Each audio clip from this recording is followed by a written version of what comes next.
here because Jeff, hi Jeff, unless you want to get started. Tim. Good morning.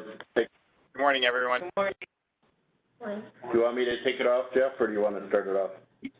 Yeah, I mean, I'm Penny. We can go ahead and call the meeting to order, and I will cede the chairmanship for this meeting to Tim. Thank you very much, Tim, for your willingness to do this while I'm on the road today. Sure, Jeff, go ahead. Okay, Dr. Smith. I'm here. Of course, yes. Dr. McBride. Here. Nina Rios. Here. Dr. Garza. Of course, we don't have Dr. Khan anymore, but we don't have anybody filling in for him yet. Nope. Dr. Huebner. Here. Bishop Hankerson. I see him. Bishop Hankerson? Yes, sir. Oh, can you, oh, great, you're here, great. Okay, We're just calling to order, thank you. Okay, great. The first, next item is the approval of the August 26th meeting minutes, which were distributed, I think, a few days ago. Are there any comments or corrections? Correct. Hello? Yeah, sir. Yes, sir. Correction at the bottom.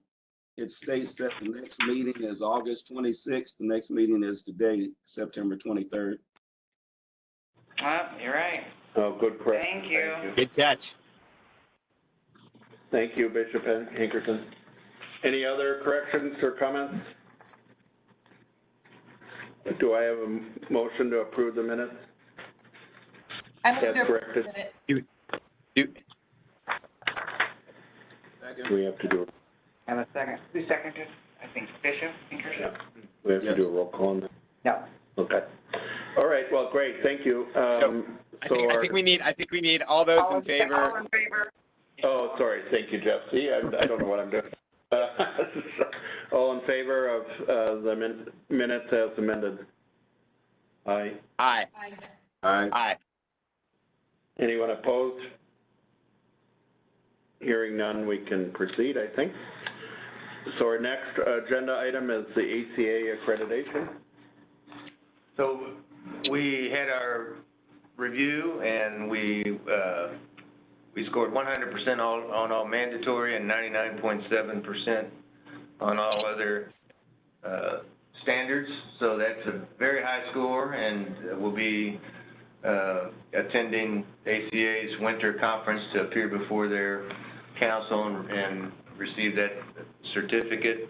And so we'll be doing a special ceremony to recognize that this is the 20th year that we've been accredited here, and we're the only jail in Missouri that has that distinguished accreditation. So we'll plan for October 4th for a barbecue here at noon if any of the board members would like to join us, and we'll be making some t-shirts that have a logo for ACA and the recognition of that accreditation.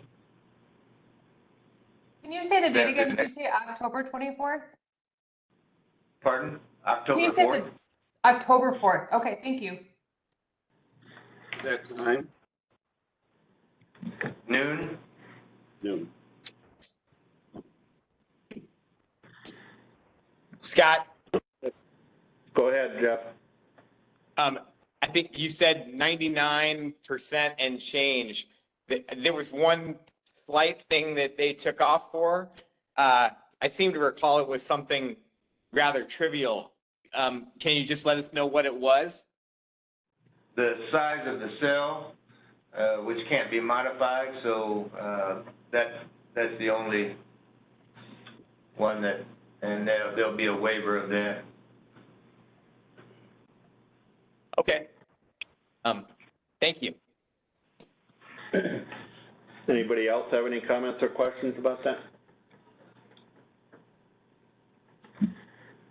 Okay, well, congratulations on that.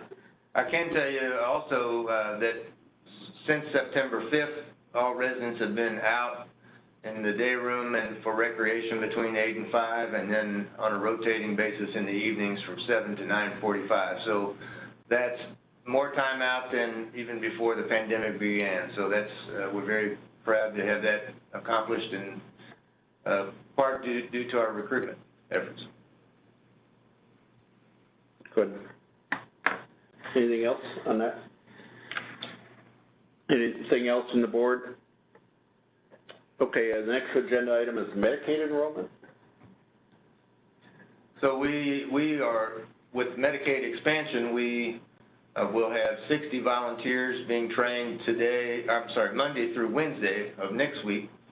And then the week of October 10th and also the week of October 24th, we'll be registering residents for Medicaid. We're currently going through a process to determine who may already be registered so that we're not duplicating efforts, but this will be a big process for us, and will help residents when they're releasing be able to continue with medication and medical appointments that are needed. Estimates are about 40% of people in custody now have some type of mental health issue, and we're seeing a real increase in terms of medication. It's a big operation that DPH staff undertake each day. So this will be great, and it also will help in terms of coverage if there's an overnight stay in a hospital during their term of incarceration. Well, that's great news. And we were talking a little bit about this before the meeting started. As people probably know, this is my research topic, so I volunteered to help with any questions they might have on Medicaid expansion, and we are moving along pretty rapidly out now as a state. We've enrolled 244,000 people as of this Monday. So, and it's been a wild ride to get up to this point. It's been a little hard for people to get on the program, but but we're now getting close to pretty much the target of enrollment that they'd expected at the beginning of the year, so that's good. CMS stepped in with a mitigation plan to help make that happen. So, and, you know, most people do enroll online, like you were talking about. I guess you'll be using tablets, so, and that's the preferred way to do it. So the benefits you're talking about are great, because when people leave, they could have continual coverage, and if you need an inpatient stay, that'll be helpful. So, any questions from the board? Comments? Will there be anything? Sorry, thank you, Tim. And thanks for sharing your expertise on it. Will there be any kind of logistical barriers for people in terms of like their address changing, or like, you know, anything like that when they leave? My understanding is that they're going to be given a card with information, like here's your application number or a confirmation, so that because the process does take months in order for it to get done, that they will be able to take that with them and then say, I already have an application in process, be able to follow up with that, and I think be able to change location of address and contact information with this card. That's helpful. So so that they'll be given that information, because you're right. I could apply now, and then I'm leaving, and then I won't be able to know where I am in the process. So. Okay, so the system works such that that logistical barrier will not matter. Hopefully. Hopefully. Okay. Yeah, I think the one thing I'd also add to that, Jeff, is that I know because I've been tracking this, that it's characteristic of the Medicaid population for them not to have accurate addresses, because people on Medicaid tend to move a lot. Sure. And so part of, you may recall a couple of years ago, over 100,000 people lost their Medicaid status, and, I was chair of the Mental Health Net Oversight Committee at that point, and the biggest problem they had was they would mail people a form to say it's time to renew your Medicaid, and they would mail to a snail mail address, and people didn't get it. And if they got it, they didn't understand it, but there are a whole lot of other problems. But so not having an address is actually fairly typical. And, you know, we've been trying to work with them to try to get them to not to get stuck on the snail mail address. And so hopefully they've made progress. When I was chief with the Federal Probation Office, we set up a process with the Medicaid system here in Missouri where the forms could be faxed to the Bureau of Prisons, and they would complete those forms and fax them back to a dedicated line, and then they were able to get that process started before release, and they would come out, almost all of them, through a halfway house, and then be released from there. And I'm not aware of any issues with that process. I think the providers were very good in terms of being able to work through and identify once that person was receiving care, if they said that they had Medicaid. So we'll be monitoring it and adjust our process based on what we learn from it. So Beth, I'm going to call on you, but and this is unfair because I didn't warn you I was going to do it, but I'm not although I know Medicaid quite well, I don't know, I wouldn't say that I'm the expert on Medicaid with people who are incarcerated or going in and out of incarceration. I don't know if you know anything more on the topic that you want to add. No, well, I know a fair amount, but I think the biggest thing is this is just so important. I don't know of another organization that has done this sort of work to link people to Medicaid. So I think this is fantastic because all of the needs of people in the community are very, are similar to people in jail, and people in jail have worse health outcomes. So I just think this is fantastic and should be. Yeah, I think it's fantastic. So I think, the concerns about the jail or the mail and everything like that are the same. So no, I just think this is a great development. Thank you. Is there any other questions or comments from the board? Probably should be also good to mention that we have a partnership with the Integrated Health Network here in St. Louis and Relink, who can follow up with people even after release. Yeah. So it should be helpful. That's great news. Question on that, so I guess I'm still unclear if we're trying to get a person's correct address, they're incarcerated, they're released. So what you just mentioned will help to make sure that we have the correct address once they're released and they continue to get the care. Because one of the things that was troubling, what I just heard, was that you said 40% of the individuals have mental health issues. So obviously, medication is very important once they get out so that they don't return with those issues. I'm just needing clarity on that as far as their address once they are released. Well, part of the release process is making sure that there's a release plan and that there's supportive services. And so we're fortunate to have staff here that work with people upon release, and if they go to Department of Corrections, then there'll be people that follow up once they're released from those institutions. So that's something that we're accustomed to doing, is making sure that people have access to resources, and this is just another way to make sure that they have a way of funding that. And Scott, and we're about to make another senior hire in that space. Do you want to just note? Do you want to talk about that? Did you hear me, Scott? Yeah, I'm not sure what you're. What are you referring to? Well, the community corrections piece. Oh, well, yeah, so we do have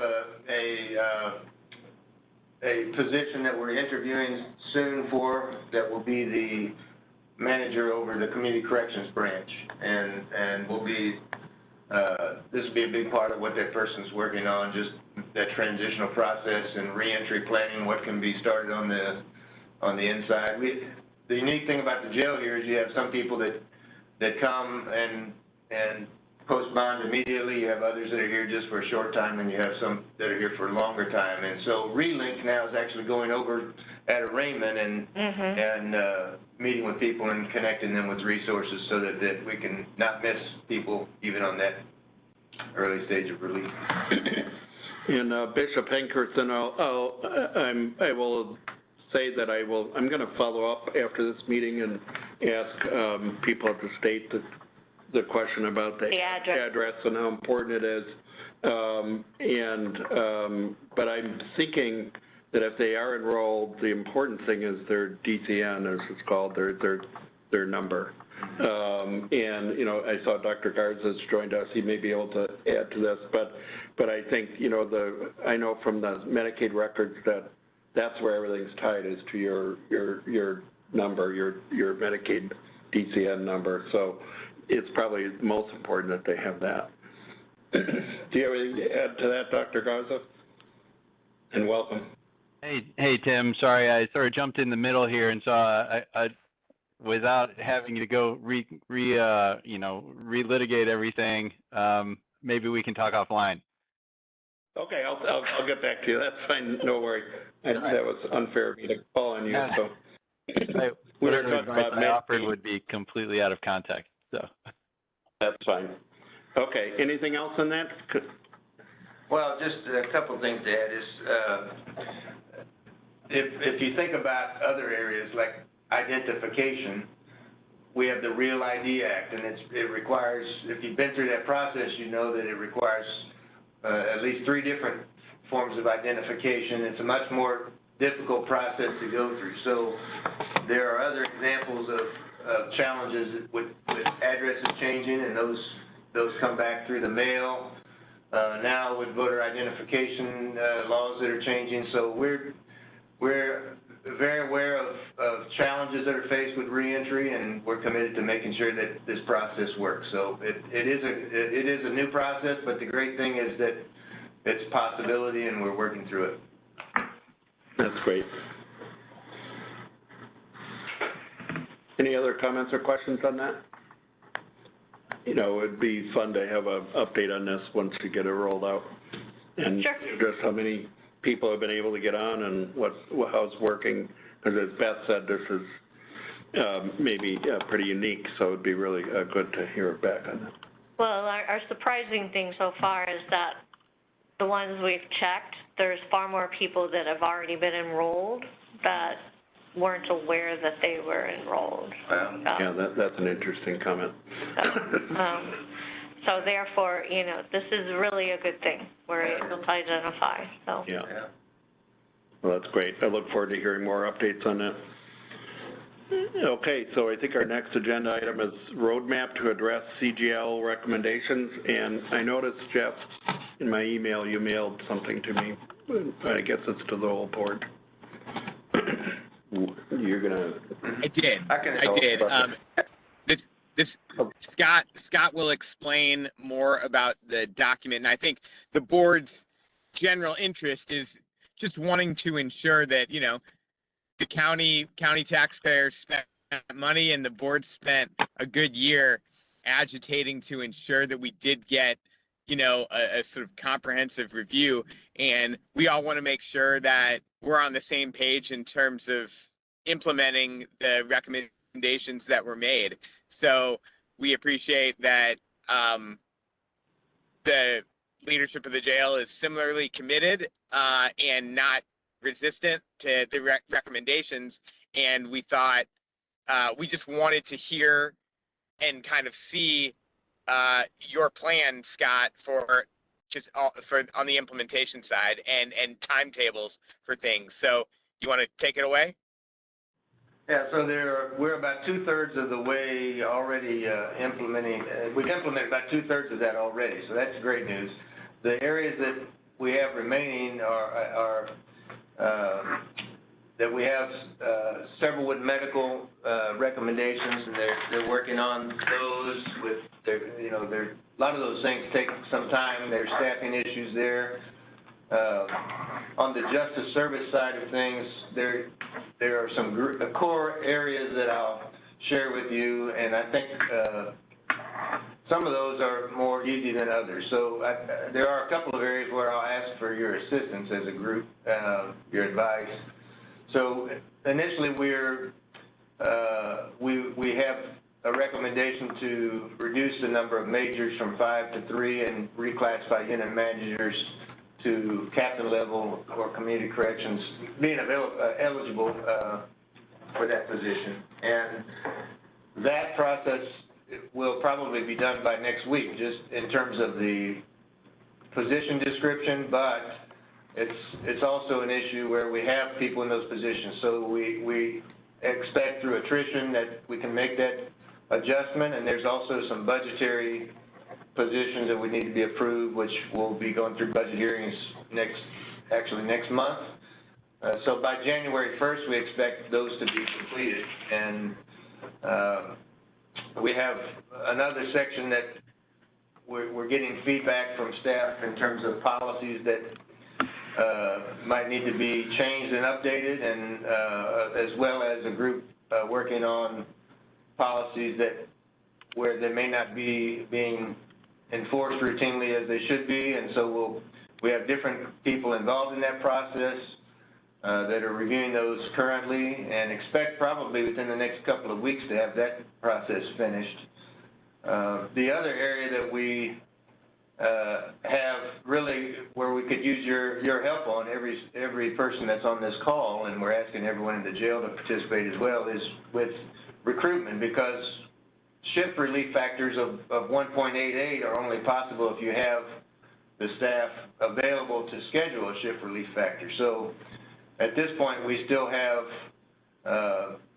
vacancies, and in order to implement a shift relief factor, and I think one of the other recommendations was to add 10 officers to transportation, we need those additional officers. So we're having bi-weekly hiring events.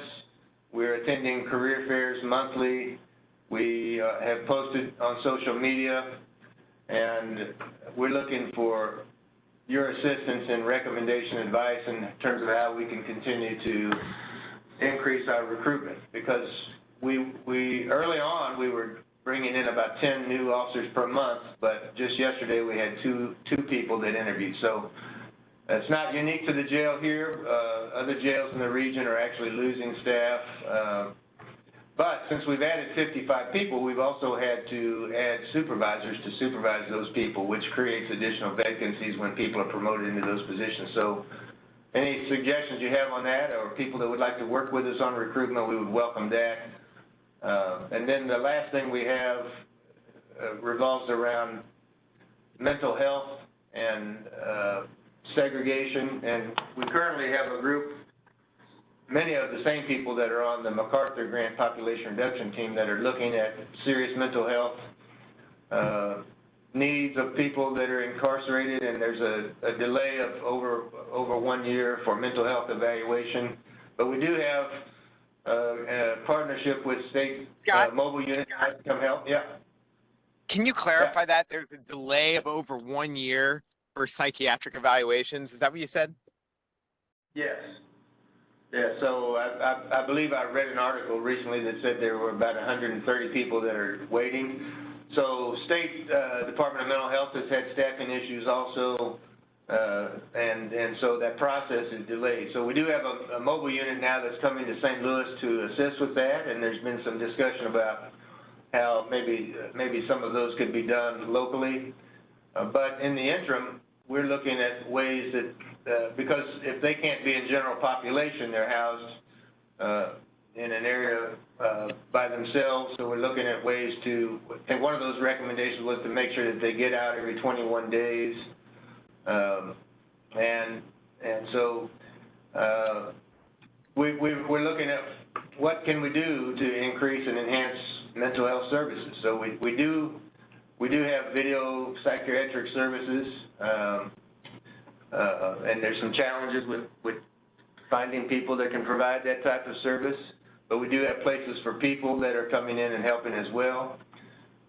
So that's an area that if anyone has an interest in providing some advice and assistance, we're open to that as well. So I'm interested in trying to get increased state funding, not just for St. Louis County, but this is something that I'm sure is happening all across the state. Have you talked with other correctional leaders around the state about this by any chance? Yeah. And do you have any data on like number of disciplinary incidents or sort of mental health like episodes that have occurred with people in this category? That maybe Aaron would have data on any of this? Well, we definitely have, yeah, go ahead. Oh, I was just gonna say, unfortunately I don't know, Liz might have more data, but with mental health, we don't generally tend to have that data in bulk, like pullable, to count. This is more of a go through one by one sort of thing. So I don't have that, in bulk. But I don't know if corrections medicine does. I can't speak for you guys. Liz, I don't know. Liz? No, I don't have any data are you talking about behavioral episodes or decompensation of mental health? And are we tracking that type of episodes? Yes. I mean, I'm asking about that. Yeah, particularly among the population of people who are initially categorized in this way. Well, we do have a list of individuals that, one, have had a mental health exam from Department of Mental Health and are waiting for a bed. I mean, this is a twofold situation. You can get them evaluated, but then they got to sit and wait for another year for a bed to open up in the system throughout the state of Missouri.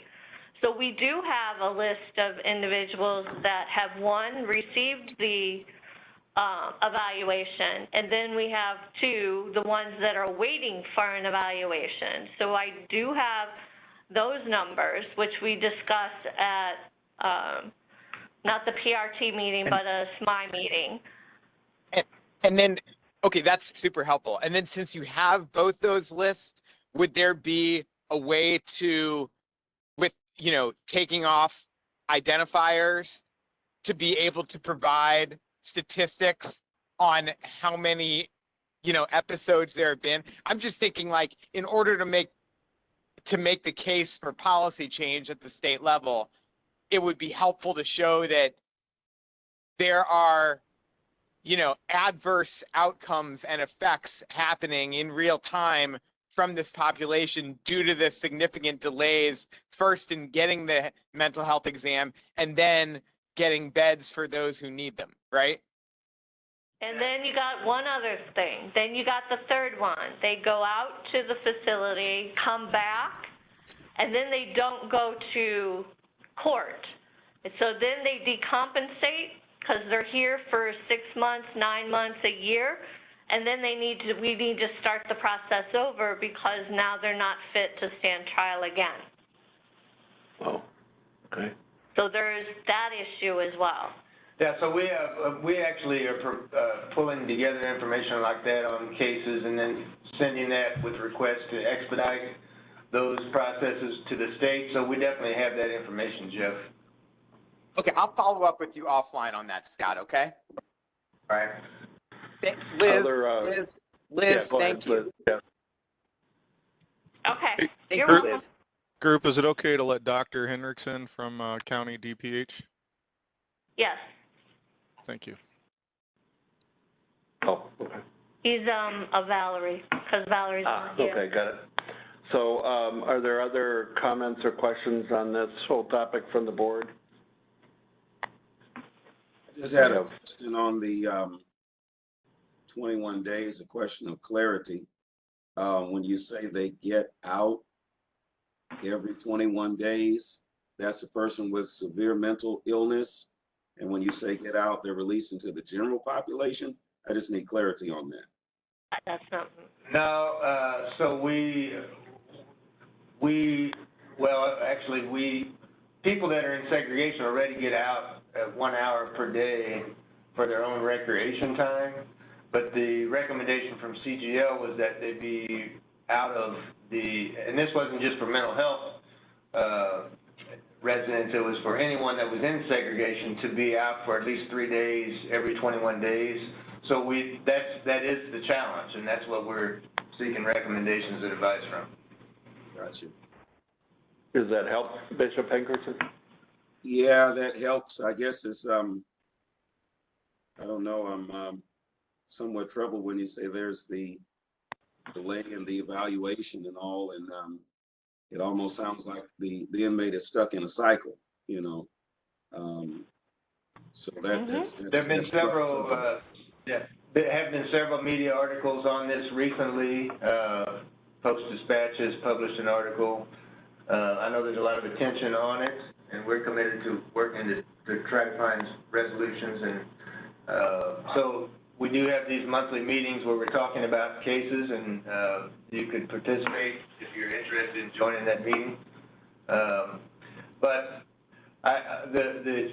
the thing that I'm concerned with and that we've been working on, and the reason for that group being formed, is that if a person's in custody like that for a lengthy period of time with mental health issues, that can exacerbate their mental health issues and their conduct, and ultimately result in more violations that would keep them in a situation longer. So we need to find ways of getting them the mental health care that they need and getting that process expedited.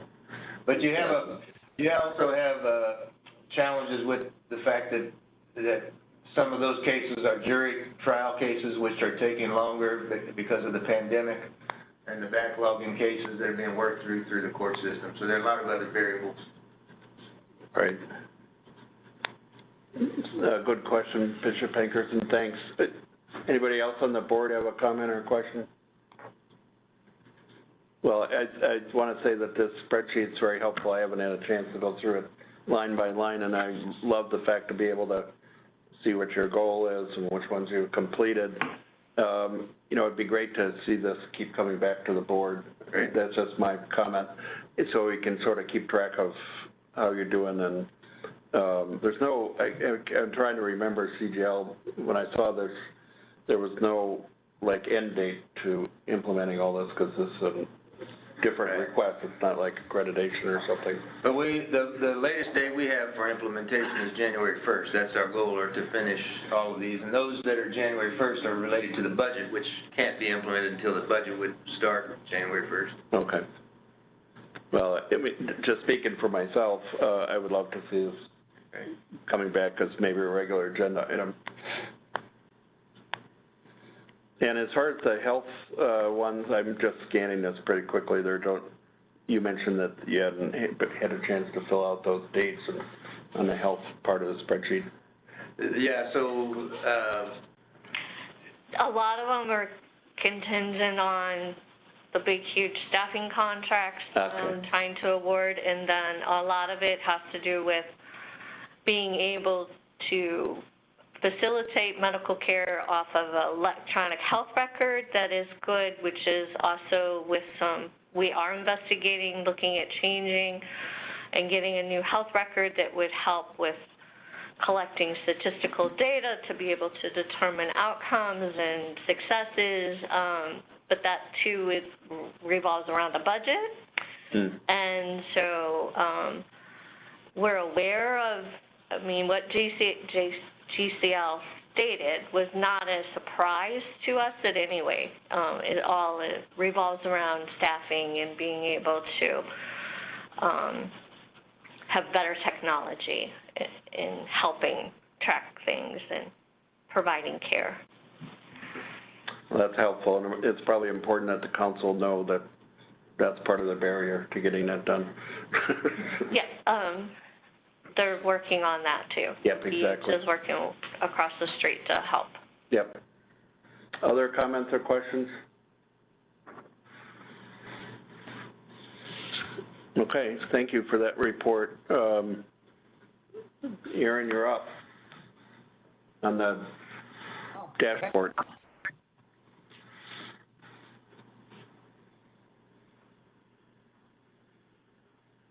Okay, so, all right. Is this sharing properly? It is, yes. Okay, great. The big thing I wanted to highlight this month is our great news with daily population. For the first time in over 2 years, we are now in the 700s. I'll zoom in a little bit. our progress since February of 2022 has been great. We were over 900 in February, and now as of today, we're at 785. As you can see, it's been a nice gradual decline over the past 8 months. So I just wanted to highlight that because I think it's been a lot of different factors, but gradual hard work has paid off. Speaking of those factors, before you go off that, Aaron, could you speak to those? Is that mostly because of the courts being opened up a little bit more, or is there other factors? That's a factor. The rate at which we've been releasing people has really gone up because our booking numbers actually haven't gone down. So the number of bookings we've been having is right at about the same as it's been for a couple years. So I'd have to imagine that since the booking rate hasn't changed, it's due to the release rate, and the fact that it's due to the release rate is almost certainly a sign that it's at least in large part due to the courts. Thank you. And we have a population reduction team funded through the MacArthur grant that it includes representatives from, and Beth Hubner actually is coordinating that group, but we have people from the prosecutor's office, public defender's office, as well as community agencies and the jail, and we're reviewing cases that and discussing those to look at ways of releasing nonviolent, lower level people that are here in custody. We have focused on our efforts to make sure that people here on low bond, that we're looking at options. There's partnership with the Bail Project that's been increased. We also have a clergy bond program now with transitional housing, so that if housing was an issue, that we can make sure that we have an option for them. And we also implemented a GPS program here where our agency would pay for it for people that are here that can't post bond, and the court would feel more comfortable having GPS tracking. So there are a number of efforts that are all coming into play here to make sure that people that are in custody are not here just because they can't post bond. Great. I think I heard somebody trying to jump in, and then I saw on the screen. Dr. Garza. Dr. Garza had a comment. Yeah, Dr. Garza was curious about a graph that compares the booking and release rates in one chart. I could do that. I'm happy to do that if you all are interested, but looking at these numbers gives a pretty good comparison, the bookings by month and the releases by month, at least a good ballpark of those two numbers. I will say, I think that I don't, obviously since September is not done yet, we can't know for sure, but I will say I think the releases are going to far outpace the bookings for September because the population's gone down quite a bit this month. But if you look at these two graphs, bookings and releases, and compare the two, you'll get roughly what you would get if you plotted the booking and release rates on one graph. Probably good to, Beth, you might want to say something here, but I think based on the success that the MacArthur's seen with our efforts, there's possibility of an extension. Yes, absolutely. They've been very happy with all of our efforts, so they have asked us to apply for a few more years to continue our work. And that's, well, also to continue our work, but also to share the results of some of these things, like the population review team, with other organizations. And I should say, absolutely, the courts are open, but these numbers are substantially lower than 3 or 4 years ago. So even with the courts opening them up, that's definitely helped. But to be able to keep this low of a number requires kind of all hands on deck to make sure that we're moving people through. Yeah, to what Beth just said, I think this is, if you look at our population history, obviously there's this one huge decline that happened when COVID started and we let everybody out of the jail that we could, and we bottomed out at 703. But other than that one exception, this is the lowest that that the jail population's ever been. Is that right, Beth? I don't think I've ever seen it in the 700s, but for this short stretch right at the beginning Right. of COVID. Yeah, absolutely. Other than that kind of, historical event. I mean, I've seen all the records for populations with the jail back decades, and we're basically at about a 10-year, low. Yeah. So yeah, good work to everyone. I also should mention that, speaking to another factor that was briefly brought up, the bail project has recently, I'm not sure how often it happens, but the bail project recently, because I send them a list every week of qualified candidates based on people's bond conditions, and they recently expanded their cap for what qualifies as a qualified candidate under their list. So that might also be possible that they're getting to more people both with higher bond caps and earlier, since they're now getting weekly lists. So that's another factor that I don't have a way to measure the impact of that, but it's a positive sign that they may be able to be doing a little bit more active work on some of these cases. And as Beth said, of course, the PRT team helps immensely.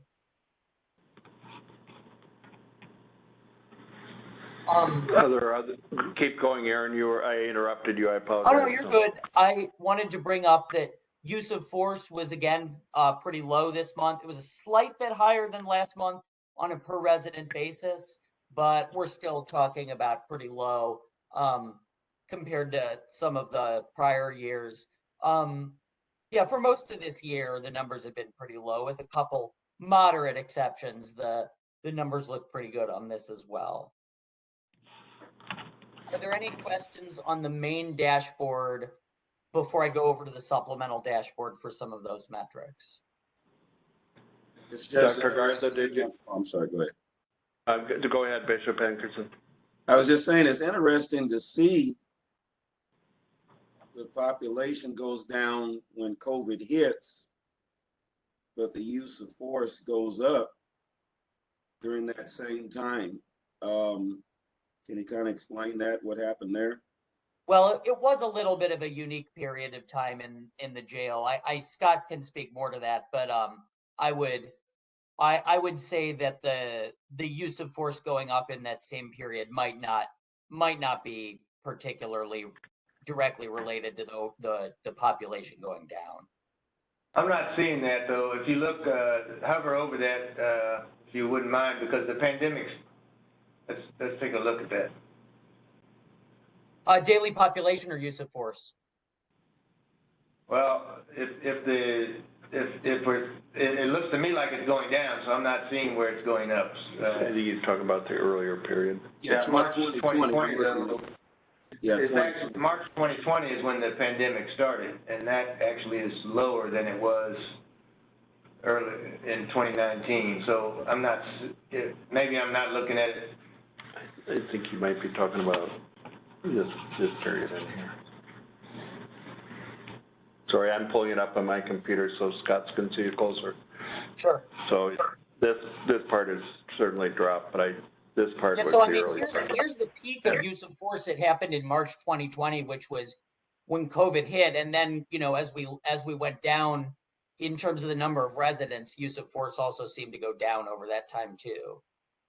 Yeah, I came here in July of 2021, so I have to rely on Darby. Do you have any feedback on what may have happened? Use of force is during that time? Yeah. Based on a few things, there's a lot of tension in the jail, probably fights, inmate population, due to minimum time being out of the cell because of practicing social distancing. So there's other factors that played a part. It's just about fights were a big thing at that time. They just weren't getting the time out of their cell, and once they did, people would argue and fight over the phone because there's limited time they could be on the phone during that time. So there were other contributing factors based on what we're dealing with at that time. Does that help, Bishop Hankerson? Yeah, that helps. And I mean, it goes back to what I'm saying about mental health, because I heard you mention tension, and a lot of times what is happening mentally, socially, and all of that affects behavior. So I'm just kind of tying that together. So that's just a big concern of mine because Yeah, I think that if you, one thing to point out is back in November of 2021, we implemented tablets here for all residents and also 2 officers for each pod. And so since that time, use of force has gone down by 30%, or I'm sorry, 40%, and use of the assaults on staff and on other residents have gone down by 60%. So there have been some policy changes, and now that the residents have access to communicate via the tablet, by phone with their family, or email 22 hours of the day, that issue of phone access is no longer a challenge, and even during times where there was a spike in COVID and some of the programming was not being held, there were options for people. Over 80,000 hours of educational programs have been completed on those tablets, and the public libraries have donated 50 programs, and we also have a lot of reading and books that are available on those tablets as well. So next month we'll be starting, in addition to the Medicaid expansion, we'll be having the college classes. We've already implemented a lot more educational programming in the jail. We've got the Building Union Diversity Group coming in where people can apply for that program on their tablet. None of those things were available back in March. And speaking from somebody who's been involved in corrections for over 35 years, the fact that we can have internet in the classrooms now and have tablets is just amazing progress. So that's probably one of the benefits of, if you're looking at what the pandemic has caused, it's required us to use video hearings where we're not having to transport people, and we've made progress with that as well, just in terms of technological advances in the jail. and I also just want to comment a little bit too, even with, in the community, the domestic assaults that were high during the pandemic, even those arrests have gone down. So it kind of factored into the jail as well. You know, you had that tension of being confined, and once you came out of confinement, even I noticed even the domestic arrests on domestic assaults have started to go down coming to the jail. Other questions on that first dashboard? I may make the comment, and I appreciate you making the comment about the stress that COVID itself created, because confinement affected a lot of people. But you know, we also went through a period where there was a lot of open staff positions, and that was you know, we've made progress on the corrections officer staff shortage, not as much on the health side, but that may have contributed to it as well. And Aaron, when you get to you might want to show the next dashboard, because I think some of the things that are on that next dashboard, yeah, so I don't want to take over your role, but if you look at the jail visits per month, you can see a big drop in the number of jail visits per month at the beginning of COVID period, and then some fluctuations on overtime hours that might be related to what we just talked about. The resident to corrections officer ratio doesn't go back that far, nor does the open positions, but I just noticed. No, we only have data on that starting earlier this year. Okay, got it. Yeah. But I noticed a pattern on the overtime hours and the jail visits, which might be related to what we just talked about. Yeah, and there was, as to be mentioned before, as somebody else mentioned before too, we didn't have video visits here before COVID, so the number of professional and social visits combined is lower than it was before COVID, but that's also partially accounted for, made up for by the addition of the video visitations as well. Anything else you want to say about these dashboards, Aaron? I don't think so. I think my main focus this time was to talk about the improvements we've had in population. Does anybody else have any other questions for me?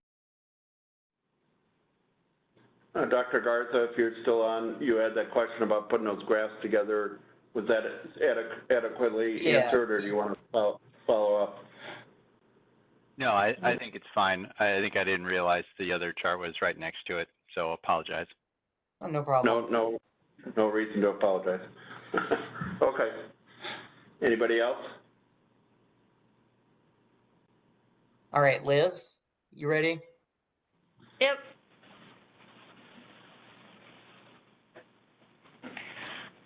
So there's really, we're maintaining, I guess you would say, status quo in regards to the clientele coming into the facility. There isn't any outliers in regards to health conditions, mental health, and substance abuse. That seems to be about the same as out in the community. I don't have anything in particular that I needed to share on behalf of medical unless someone has some questions. Can you remind me what a safety event is? Sorry. Safety event is that any employee can report to the safety, we have a an email, anything that they had concerns with as far as regards to medical care within the facility. Got it. Labs not being received in a timely fashion, or medications on back order, or anything having to do with the medical care that we can, because we are so big and we're 24 hours, we want to give all employees the opportunity to submit their concerns so that we can investigate and see if there is a system problem, a breakdown with labs, x-ray, medicine, providing care, missing people, did we miss somebody, they slipped through the cracks, something like that. So safety events, employees still continue to do it, and we encourage that so that we can stay on top of the practice. Yeah, I just noticed an interesting pattern there. It was pretty low, and then it spiked up. And it's all got to do with communication, new staff come through. got it. Okay. Because we're constantly reminding everybody. And, you know, in our all-staff meetings, we go over any system changes, policy changes, so everybody is aware of things that we've identified as concerns. So I noticed on the graph on substance, did you want to add something? No. Oh, sorry. On the graph of substance use disorders, if you want to blow that up, Aaron, that'd be great. That may, you know, I noticed those bars are pretty high in the last few months, and that may address some of Bishop Hickerson's comments as well, because it's sort of pointing out, you know, an increase in the summer, it looks like to me, of those numbers, pretty high. True. The gold ones are the opioid use, and the other ones are the other recreational usage. And even with the pandemic, we have individuals that are using different substances besides opioids as well. And remember, this is just the individuals that have volunteered. And so we would like to start tracking once Aaron gets new software. We're going to be able to maybe track some different things to report who refused, the number per month, and compare to how many bookings, how many chose to give us a sample, how many did not. And that may reflect in the numbers that we're reporting. Interesting. And I mean, I'm hoping to get the new software soon, but as you guys have probably heard, I mean, it's been a difficult process trying to get that all. It's been over a year that the transition has been in place, and unfortunately, we've had to kind of start from the beginning again, as we've had people who, you know, were spearheading the process on the county data team side who left, and et cetera. But the other thing I wanted to mention with respect to this graph is I know about 3 or 4 months ago, I think Scott had mentioned that we were dealing with a huge influx of people here for fentanyl issues. So that may track with what was going on here with these huge bars in May, June, and such. Thank you. Other comments on this dashboard before we go to the next one? Okay, you can probably pull up the next one, Karen. And this dashboard just tells you medical conditions of our population that we have in the facility. So there's really not any outliers in the medical condition of the population we're treating here. And I do notice on the mental health disorders one, there was a pretty steady increase. We were, and then, Until the summer, it's dropped a little bit, which yeah. I guess good, but it's still related to the previous point. If I read that right, my eyes are terrible. It's now 30% and it was over 40%, so. Correct. Or close to 40%. Can you break that down when you say about the summer? How that correlates to the mental health disorders going up? I don't know that the weather has anything. Yeah, sorry, it's not. Has anything to do with mental health conditions in our population that we serve. It's the ones that it's upon coming in, do they identify that they have mental health concerns? Have they been treated out in the community? Can we continue them on the same medications for the continuity of care, or that, you know, we've identified that they potentially may have a mental health issue? But I cannot say that weather contributed to mental health. Weather does contribute to substance use, but not necessarily with the mental health. Yeah, my apology, Bishop Higginson. I was the one who said the summer, and it was just a way to point out, get people to look at that part of the graph. So I wasn't trying to make a correlation, although it was a good question because I was wondering. I'll also note about this graph, I think that part of the reason that, I mean, there was a peak in May and June, a little higher than normal, but I think part of the reason that it looks like it was such a stark change is because we also had an abnormally low point in late 2021 too. So, you know, if this number, if you eliminate 1 month here, which was abnormally low, and 1 or 2 months here, which were abnormally high, the overall number that we're at here is pretty close to the 2 or 3 year average. You sound like you're well trained with statistics. Yes, he does. Take out the outliers and here is what you have. Thank you, Aaron. Sorry, I spoke over someone. Go ahead. No, I was just saying, you know, these metrics are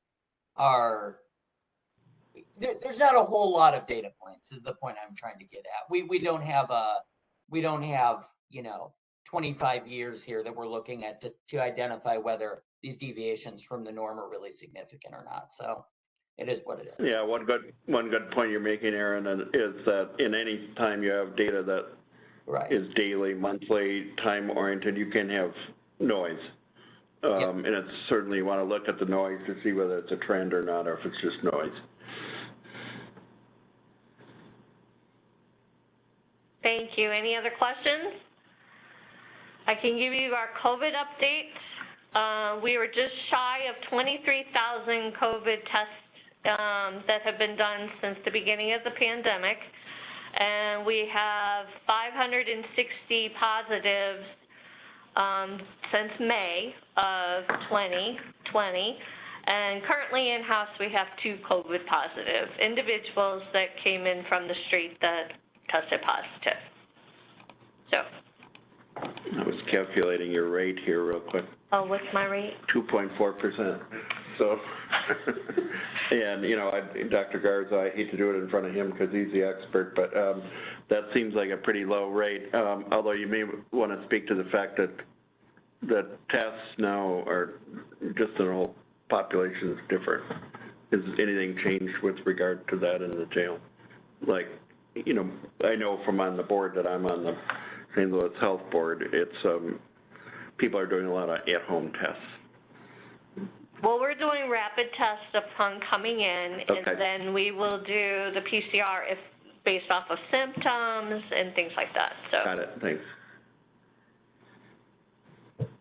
Again, it's a great Hey, Tim. record. Go ahead, Dr. Garza. Yeah. So just a related question, and maybe Dr. Heinrichs knows the answer to this too. Are we going to start doing flu immunizations anytime soon? Yes. Yes, we are. We are offering the flu vaccine along with the new COVID booster shot that has come out that is supposed to address the current COVID strands that we have. So that will be available to all patients in the facility. Excellent. And I'm assuming you have resources to screen for influenza as well for patients that present? Correct. Yep. Okay. Thank you. Yes. Do you know what the refusal rate is on? Unfortunately, it's rather high Okay. for the flu vaccine. Or the COVID one, but. The COVID, we work hard. Yeah. So we'll see how this year goes. Okay. We're gonna, because it's anticipated that this year could be potentially rough with flu season and COVID. So we're definitely advocating that everybody get their vaccine. Yep. Both areas. Well, it's a challenge in this community. Yes. I'm speaking of the region, because I see some of those numbers, it's not where we want it to be necessarily, but. Correct. Yep. Thank you. I'm done. Dr. Heinrichs, if I could just chime in a bit, we have taken advantage of the availability of antigen testing at the jail. In the last month or so, we've had a lot more kits that are available, so we're able to screen everybody coming in as well as the symptoms check. And in addition to that, we're trying to screen for people coming into the jail that are immunocompromised so that if they become positive for COVID, we can take action in terms of trying to get medication available for them to treat the infection. So we have made some positive strides, I think, over the last month with that. Thank you. Hey, Jim, do you have access to Paxlovid as well? We do, Alex, through the Diamond pharmaceutical that supplies medications, but we've been trying to come up with other avenues for that because there may be a 1 or 2 day delay for them to get that to us. Yeah. So we've even talked about using a local pharmacy and getting it through that, or Affinia, any number of other possibilities, just because the timeline really is not in our favor if we have to wait for a mail order to deliver the medicine. Yeah. Thanks, Jim. Anything else on the COVID report? I don't see it on the agenda, but I'm going to take the liberty of being standing in chair to see if there's any other business. Anything anybody wants to raise? Going once, twice, okay, just for fun. Do we have any public comments? There are none this month. There are none, okay. Do we go to the people in the room to see if we don't usually do, no, we don't do that. All right, it says set next board meeting, but we probably have it on the October 28th. Thank you. Right. Thank you. Everybody hear that, October 28th? Okay, maybe this is when I should have said any new business or old business. Do we want to move to adjourn? Yes. Somebody. Somebody move to adjourn, that's not the chair. So moved. I move to adjourn. Second. Do we need to vote on that? No, just all in favor. All in favor of adjournment? Aye. Anybody opposed? Thank you for being here. Have a good month. Stay warm. Thank you.